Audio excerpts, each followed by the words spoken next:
అసలు ఇంట్లో లడ్డు ఏమి ఉండదు, ఇంట్లో ఎవరు లేరు, ఎవరో పక్కింటి ఆయన అప్పుడే తాళం తీసి తిరుపతి వెళ్ళి వచ్చామండి ఇదిగో లడ్డు తీసుకోండి అంటాడు. మీకు లడ్డు వచ్చింది, మీరు లడ్డు తిన్నారు. ఇక్కడేమన్నారు? సర్వతా పాణిపాదం. భగవంతుడు మీకు లడ్డు ఇవ్వాలి ఇప్పుడంటే భగవంతుడు డైరెక్ట్గా వచ్చాడు. ఎందుకంటే మీరు కోరుకున్నది లడ్డూనే, భగవంతుడు కాదుగా. మీరు లడ్డు కోరుకున్నారు కదా అని చెప్పేసి భగవంతుడు మీకోసం లడ్డు పట్టుకుని వస్తాడా? రాడు కదా. మీరు భగవంతుడిని కోరుకుని ఉంటే భగవంతుడు వచ్చేవాడు. మనం లడ్డు కోరుకున్నాం కాబట్టి ఆయన ఏం చేస్తున్నాడు? ఎవరి ద్వారానో పోస్టులో పంపించినట్టుగా ఏదో ఒక చేయి వచ్చి మీకు లడ్డు ఇస్తోంది.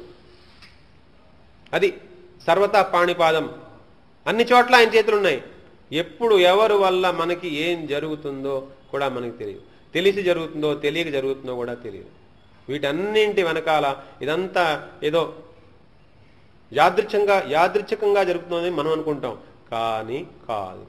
అన్నింటి వెనకాల ఉన్నది ఆయన. ఎందుకని? సర్వమావృత్య తిష్టతి. మొత్తం అంతటిని వ్యాపించేసి తిష్టేసుకున్నాడు. మొత్తం అందరిలోనూ దూరి అందరిని చూస్తూ అందరూ చేసే పనులను రికార్డ్ చేసుకుంటూ ఎవరికి ఏం కావాలో ఎప్పుడు ఏం జరగాలో దాని ప్రకారంగా చేసుకుంటూ వస్తుంది. సర్వత పాణి అంటే ఇప్పుడు మన చేతులు మన కాళ్ళని మనం కేవలం వాడుకుంటున్నాం అనుకుంటున్నాం కదా, ఆయన కూడా వాడుకుంటున్నాడు. ఒకళ్ళ కర్మ ఫలితాన్ని ఎవరి కర్మ ఫలితాన్ని వాళ్ళకి ఇవ్వడం కోసం ఈ కాళ్ళు చేతులు కళ్ళు ఇవి వాడేసేసుకుని మనల్ని అందరినీ ఇలా కలిపేస్తున్నాడు. చూడండి, లేకపోతే చాలా మంది ఉన్నారు ఈ కాలనీలోనే, చాలా మంది ఉంటారు. మనకి ఇంతమందే ఎందుకు వస్తారు? వాళ్ళకే సుకృతం ఉంది, అందరికీ సుకృతం ఉండదు. ఎవరికి సుకృతం ఉంటే వాళ్లే వింటారు, సుకృతం ఉన్న వాళ్ళే దాన్ని మననం చేసుకుంటారు, సుకృతం ఉన్న వాళ్ళే దాన్ని హృదయంలోకి తీసుకెళ్లి భగవంతుడితో నిజంగా కనెక్ట్ అయిపోతారు. మన పర్పస్ అది, మన ఉద్దేశం అది, ఈ కార్యక్రమం యొక్క ఉద్దేశం అది. సర్వత పాణిపాదం తత్ సర్వతోక్షిశిరోముఖం సర్వత శృతిమల్లోకే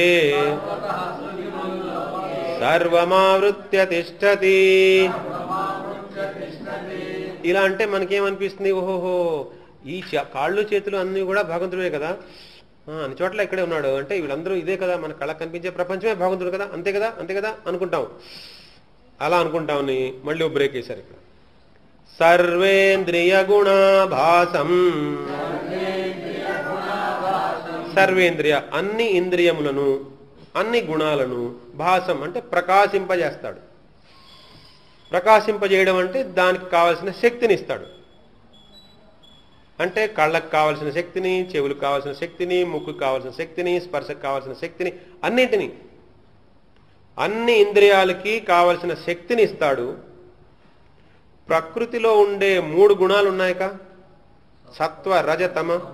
ఈ 3 గుణాలని కూడా ప్రకాశిస్తాడు. ఆ 3 గుణాల ప్రకారంగా ఎవరెవరికి ఏ ఏ గుణాలు ఏ ఏ సమయంలో ఎక్కువ తక్కువలు అవుతున్నాయో వాటి ప్రకారంగా వాళ్ళు ఏమేం పనులు చేయాలో ఆ శక్తిని ఇస్తాడు. అందరికీ శక్తి ఇచ్చేది ఒకళ్ళే, ఆ భగవంతుడే. సర్వేంద్రియ గుణాభాసం. అక్కడ దాకా బానే ఉంది కదా. ఇమీడియట్ గా ఏమంటున్నారు? సర్వేంద్రియ వివర్జితం. కానీ ఆయనకి ఈ ఇంద్రియాలని ఆయన కాదు. అయిపోయింది. ఇప్పుడు ఆలోచించండి.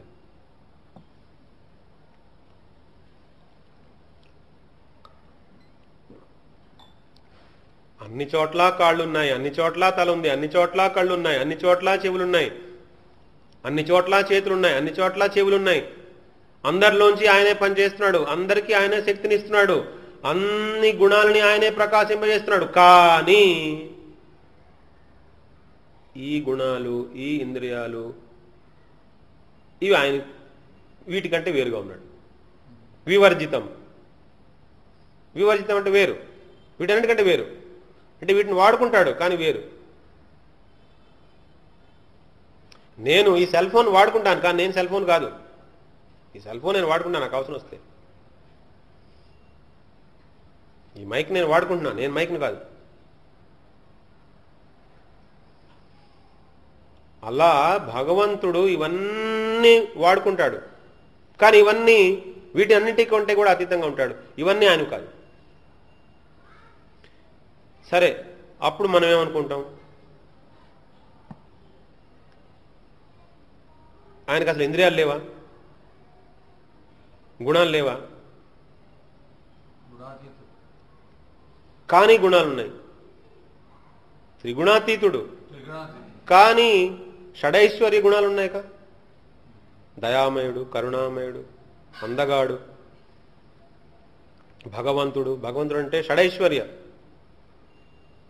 సంపూర్ణ ఐశ్వర్యము, సంపూర్ణ జ్ఞానము, సంపూర్ణ శక్తి కలవాడు. మరి ఇవన్నీ కూడా గుణాలేగా.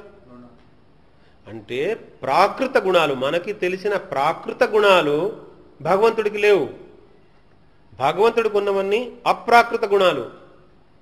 అప్రాకృత గుణాలతో ఉన్న భగవంతుడు ఈ ప్రాకృత గుణాలతో మనం ఉన్న ప్రపంచంలో అన్నింటికీ శక్తిని ఇస్తున్నాడు,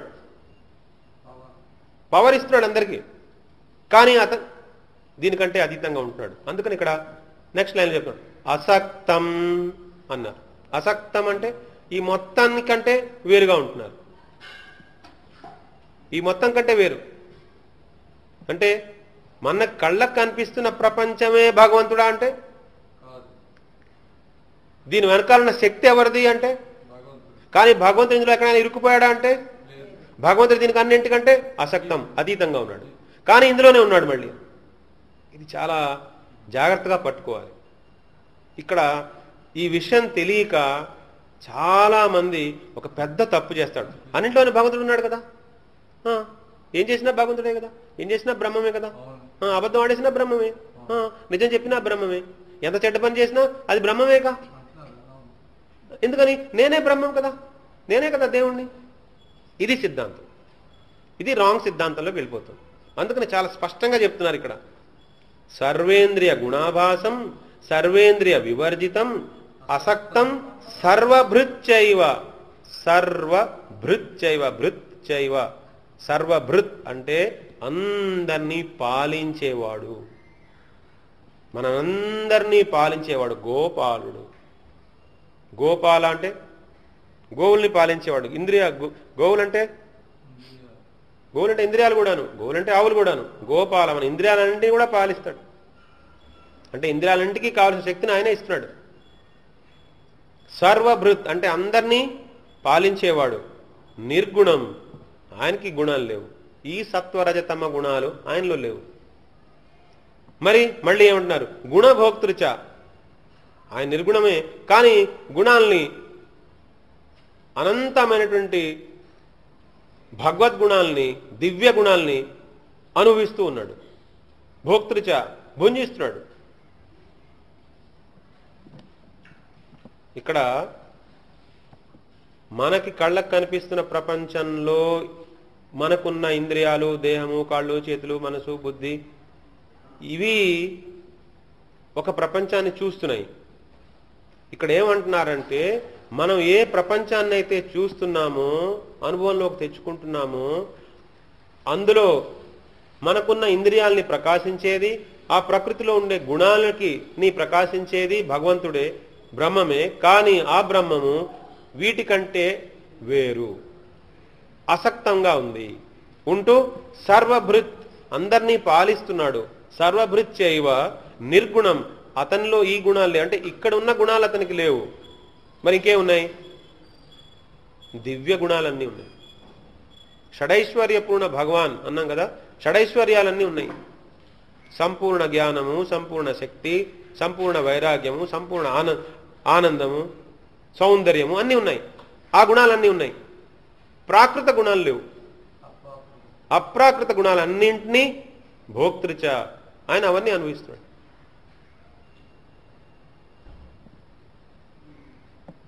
మనం కొంచెం జాగ్రత్తగా మననం చేసుకుంటూ వెళితే, బౌద్ధికంగా అంటే బుద్ధిపరంగా వెళితే, నిరాకారంగా ఉన్న బ్రహ్మముని పట్టుకోవడం కొంతవరకు సాధ్యపడుతుంది.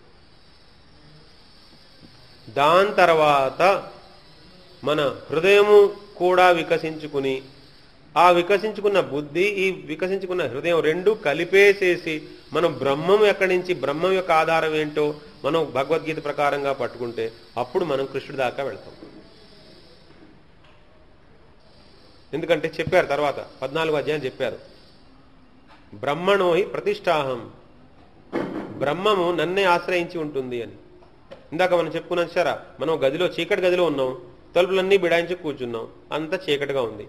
కొంచెం చిన్న కిటికీ తీసాం, కొంత కాంతి వచ్చింది. ఓ బయట కాంతి ఉంది కదా అని తలుపు తీసాం, ఇంకా కొంచెం కాంతి వచ్చింది. అసలు మనమే బయటకు వచ్చేసాం. అన్ని చోట్ల సూర్యకాంతి కనపడుతోంది. సూర్యకాంతి వరకు కనపడుతుందంటే మనం బ్రహ్మం వరకు వచ్చామన్నమాట. కొంచెం తలకాయ పైకి ఎత్తి చూస్తే ఈ కాంతి అంతా ఎక్కడి నుంచి వస్తుందో చూస్తే అప్పుడు మనకి సూర్యుడు కనపడతాడు. అలా బ్రహ్మము దాకా వచ్చిన ఎవరు కూడా ఆగకుండా మళ్ళీ మనం కృష్ణుడి దాకా వెళ్ళాలి.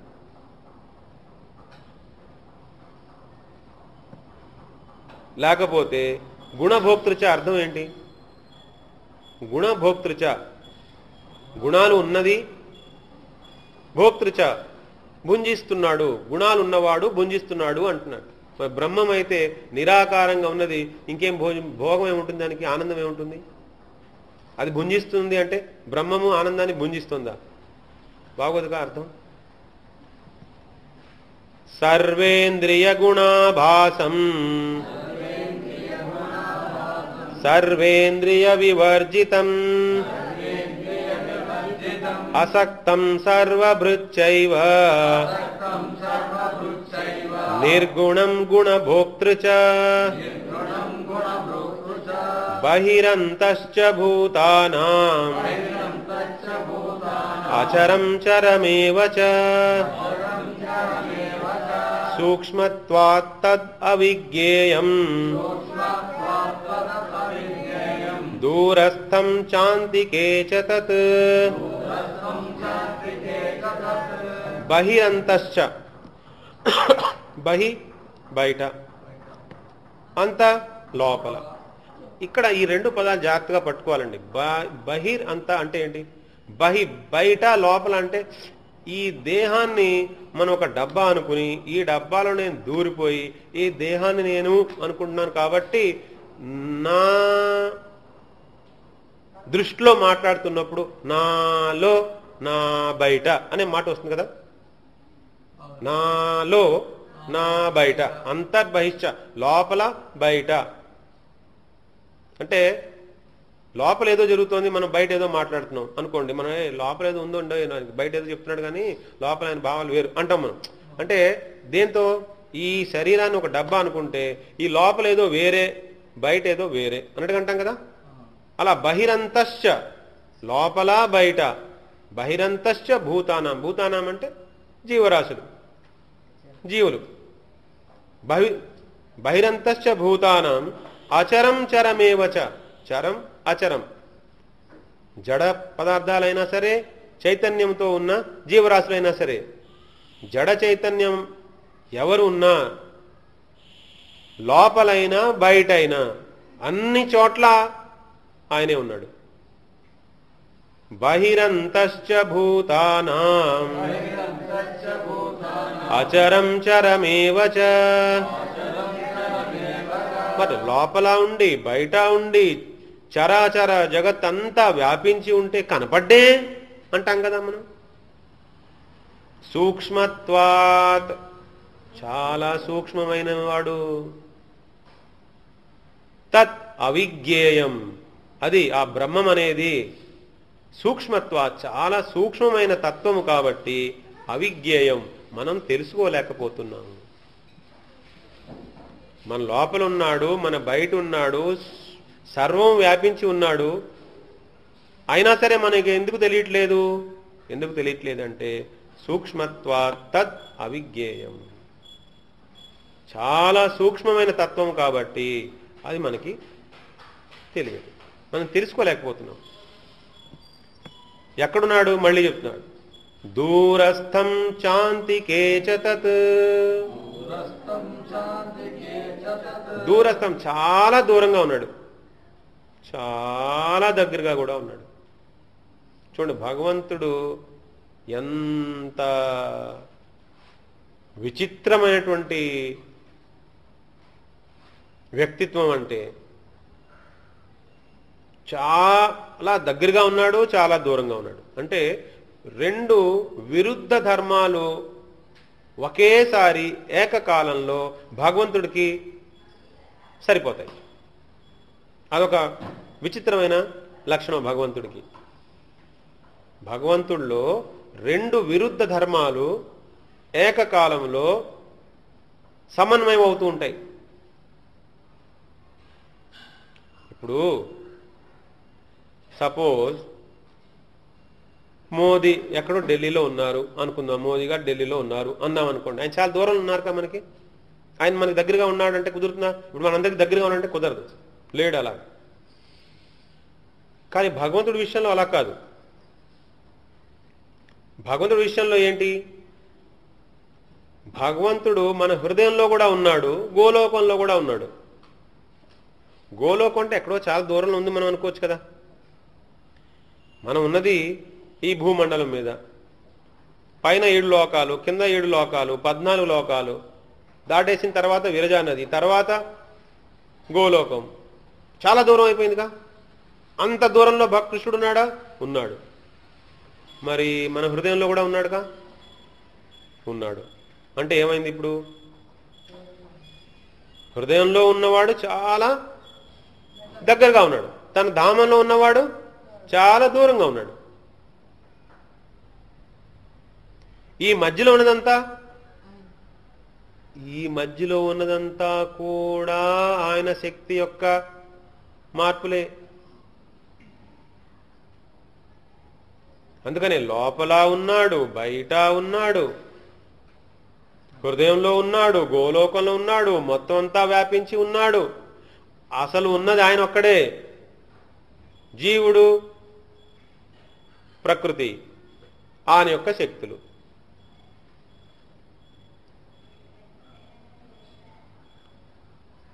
ఇది మనం స్థిరపడవలసిన ప్లాట్ఫామ్ అన్నమాట. ఈ ప్లాట్ఫామ్లో మనం స్థిరంగా ఉండిపోవాలి.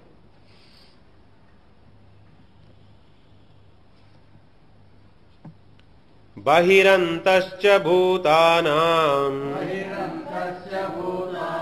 అచరం చరమేవ చ సూక్ష్మత్వాత్ తద్ అవిజ్ఞేయం దూరస్థం చాంతికే చ తత్ అవిభక్తం చ భూతేషు విభక్తమివ చ స్థితం